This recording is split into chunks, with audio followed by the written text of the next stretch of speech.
Hi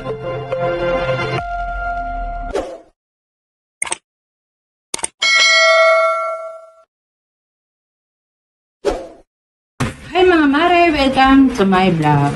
For today's video, tatalakayin naman natin kung ano ba ang iba't ibang klase ng spam validation. Ito po ang iba't ibang klase ng spam, katulad na lamang ng comment spam. Ito po yung pagpo-post ng maraming comment na wala naman pong kinalaman sa content. Tulad na lamang ng follow back at done. Iwasan nyo po na gawin ito. Okay po?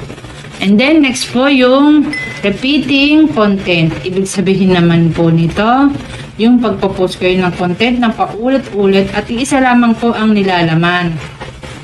So, huwag nyo pong gagawin yan. Ugaliin nyo po na bago po ang ina-upload nyo araw-araw. At yung hindi pa nakikita ng inyong mga viewers, okay? Next, yung high frequency posting. Ibig sabihin naman nito, iwasan po natin ang pag-post at mag-engage ng video na sobrang bilis. Okay, mare. Ito yung mga halimbawa tulad ng flood likes, F2F. Ito yung sunod-sunod na nagre-react po kayo sa video at yung pag-share ng links at sa messenger, sa Facebook. Hindi po normal ang aktibidad sa platform ni Meta. Next po yung chain letter. Ito po yung mga text post. Kung may napapansin kayo, may mga nag-create nito. Ito po yung madalas na may pagbabanta. Kung hindi daw nyo gagawin, mamalasin po ang inyong mga buhay.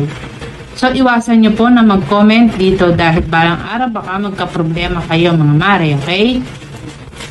Then next yung keyword stuffing. Ito naman po yung sobrang paggamit ng keyword sa isang content. Ito yung sobrang daming hashtag tapos paulit lang. Tinuturing din itong spammy behavior. Kapag po nalaman ng system yan, maaari ang inyong content or video ay magiging less visibility. So, sayang naman ang ating mga pinaghirapan, okay? Mas pinabongga pa po ang system ni Facebook ngayon dahil ito sa AI. So, ipapaliwanag ko po sa inyo kung ano yung AI. Artificial Intelligence Technology is central to our content review process. AI can detect and remove content that goes against our community standards before anyone reports it. Okay? Other times, our technology sends content to human review teams to take a closer look and make a decision on it. Okay? So, sana po naintindihan niyo po yan mga mare, no? Kung nagustuhan niyo ang video na to, paki-like and paki-subscribe na rin. Thank you for watching!